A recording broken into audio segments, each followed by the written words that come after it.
I was 12 years old, and everything went its way. I had a relationship with a 15-year-old boy from a different origin. We were madly in love with each other and tried to spend as much time together as possible. We secretly met up after school or on the weekends somewhere in the city.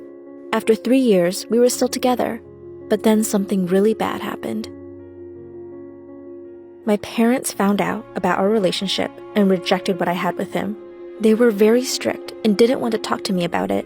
They had their own ideas and views with who I could and could not date, especially when it came to the man to who I was to marry. That's how things worked in my family.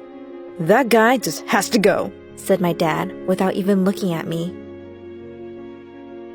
Because they were so strict, I had to break up with him.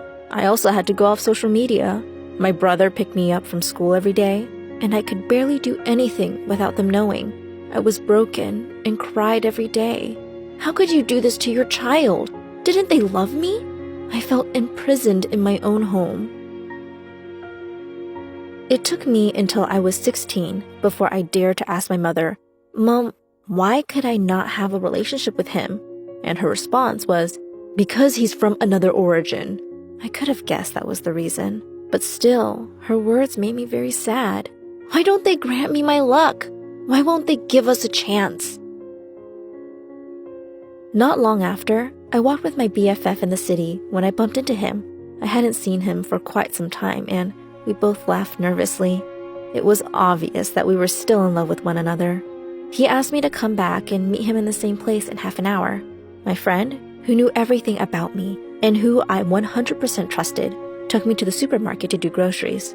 After a half hour, I saw him again, and he gave me a new cell phone which he bought for me. From then on, we were in contact again and planned secret dates, just like how we started.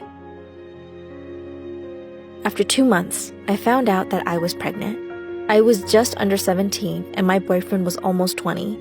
We looked at each other and knew instantly that we wanted to keep the baby. Because I could predict the reaction that my parents would have, I decided to not tell them anything.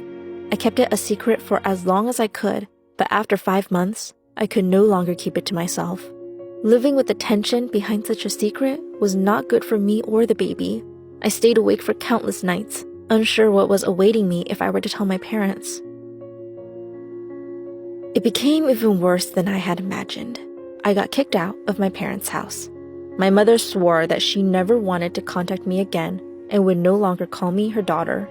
She said that she never wanted to see my child. I was sad and angry at the same time. My father couldn't even look me in the eyes. He said nothing. How could you do this to your own child? What's wrong with loving someone? My boyfriend was so sweet. He was there for me the whole time. He searched for houses on the opposite side of the city in which we could live in. Until that time, we could stay at my friend's house.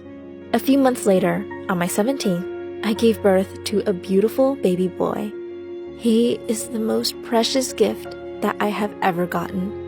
I was so lucky with my child and lived together with the man I have loved since day one. 4 years onwards, I had no contact with my parents whatsoever until one day, I coincidentally stumbled across my mother in the supermarket. We couldn't avoid each other, and when she saw my son, she got very emotional. She picked him up and gave him a big hug. She cried and hugged me, and I cried with her. My parents try their best to be good grandparents. They have never mentioned anything to him about the fights that we used to have. My relationship with them has improved, but we still don't talk very often. My boyfriend was never accepted by them. If he picks us up, he always waits outside or in the car. I feel very bad for him, even more so because his family made me feel so welcome since the day we met. It has been a very hard journey for all of us, but I am proud of how we carried on with our lives and powered through.